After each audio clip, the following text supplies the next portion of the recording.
Bienvenue dans cette série de vidéos qui traite des plus-values en LMP. Aujourd'hui, on va se concentrer sur les exonérations des plus-values de court terme. On a déjà fait donc pas mal de vidéos sur le sujet, 3 déjà, donc là c'est la 4e vidéo. C'est assez complexe, donc je vais essayer d'être le plus clair et le plus exhaustif possible. Donc on avait vu la dernière fois que la plus-value de court terme était donc bien le total des amortissements pratiqués, qui est ensuite, on l'avait vu, soumis donc du coup aux cotisations sociales, qu'on peut voir là à l'écran sur le simulateur de l'URSSAF, que vous pouvez d'ailleurs retrouver en lien dans la description. Et puis, nous avons également du coup cette fameuse plus-value de court terme qui s'était insérée dans l'alias et qui venait majorer notre résultat, donc augmenter l'impôt sur le revenu qu'on doit payer. Aujourd'hui, on va parler des cas d'exonération. Donc là, pour le coup, c'est pareil que pour celle de long terme. Si vous êtes loueur meublé professionnel depuis au moins 5 ans, donc sur la durée de vie de votre sirène, de manière continue ou discontinue, peu importe, que ce soit au moins 5 ans, alors vous pouvez également profiter d'une exonération de la plus-value de court terme uniquement au titre de l'impôt sur le revenu, mais pas des cotisations sociales. Je m'explique. En fait, dans la dernière vidéo, donc je vous invite à la revoir si vous vous en rappelez pas bien, parce que ça vous aidera à comprendre cette vidéo,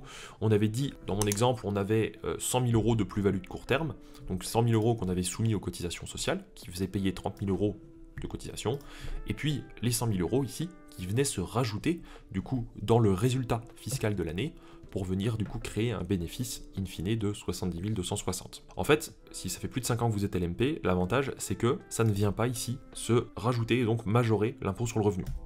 Donc je vais simplement supprimer cette case,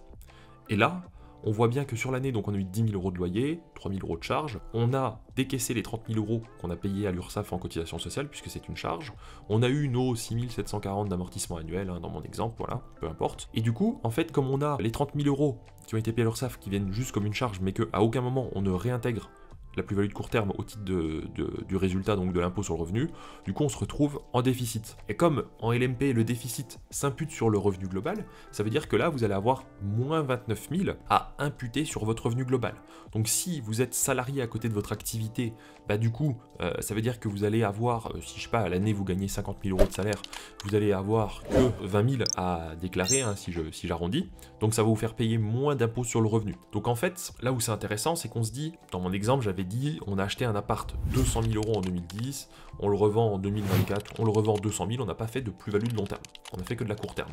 Par contre, ce qui était pénible, c'est que du coup, on devait payer, malgré tout, 30 000 euros de cotisation sociale, alors qu'en trésorerie, on n'a pas fait de bénéfice, et puis on devait payer en termes d'impôt sur le revenu, du coup, 20 000 euros de résultat, donc d'impôt sur le revenu. Là, on n'a que les 30 000 euros à décaisser, donc en termes de trésorerie, on est à moins 30 000, donc 170 000. Par contre, l'avantage, c'est que du coup, comme on vient réduire son revenu global, on paiera un peu moins d'impôt sur le revenu, donc on va économiser un petit peu. Donc ça limite le dégât, et en plus, donc du coup, là on est dans un cas d'exonération où, comme ça fait plus de 5 ans, on est aussi exonéré de taxes sur la plus-value de long terme. Là, en l'occurrence, dans mon exemple, j'avais pas fait de plus-value de long terme, mais si j'en avais fait, ça veut dire que je devrais, normalement, si j'étais particulier, payer la taxe des particuliers, la plus-value des particuliers. Là, je suis totalement exonéré, à condition, toujours pareil, de faire moins de 90 000 euros de chiffre d'affaires. Et en plus, là, ça m'impute pas un impôt sur le revenu. Donc en fait, vous voyez, c'est pas si dramatique de vendre en tant que LMP, à la condition, il faut vraiment que ce soit réuni, que du coup vous fassiez moins de 90 000 euros de chiffre d'affaires de préférence et que vous soyez LMP depuis plus de 5 ans. C'est vraiment dans ce cas de figure où là, le LMP n'est pas trop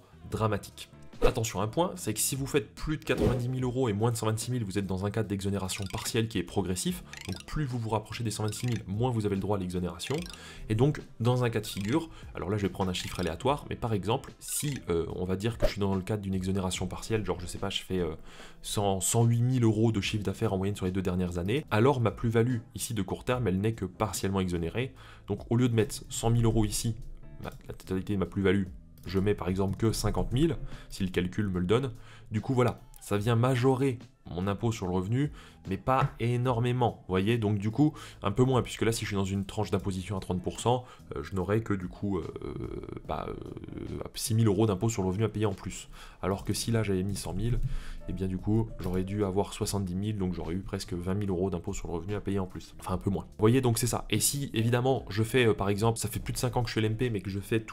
150 000 euros de chiffre d'affaires en moyenne sur ces 2 dernières années, j'ai le droit à aucune exonération sur la plus-value de court terme, donc là, je mets bien ma plus-value plus-value de court terme ici, et puis bah, je me mange dans les dents tout mon impôt sur le revenu qui est majoré, quoi. Enfin mon résultat qui du coup augmente mon impôt sur le revenu. J'espère que voilà, ça c'est clair pour vous. C'est vraiment pas simple à expliquer, j'ai essayé d'être le plus concis possible. J'espère que ça vous aura permis de comprendre un peu le fonctionnement et comment ça marche. Comme d'habitude, n'oubliez pas de liker la vidéo, vous abonner si c'est pas encore le cas, pour donner du référencement et aider la chaîne à se faire connaître, et puis surtout que les gens puissent voir ces vidéos pour essayer de comprendre ce qui se passe, parce que c'est quand même très compliqué. Et comme d'habitude, si vous voulez des conseils fiscaux en LMNP ou LMP, vous pouvez prendre rendez-vous sur notre site lmnp.i ou nous confier votre comptabilité, on a des tarifs imbattables. Allez, je vous dis à très vite.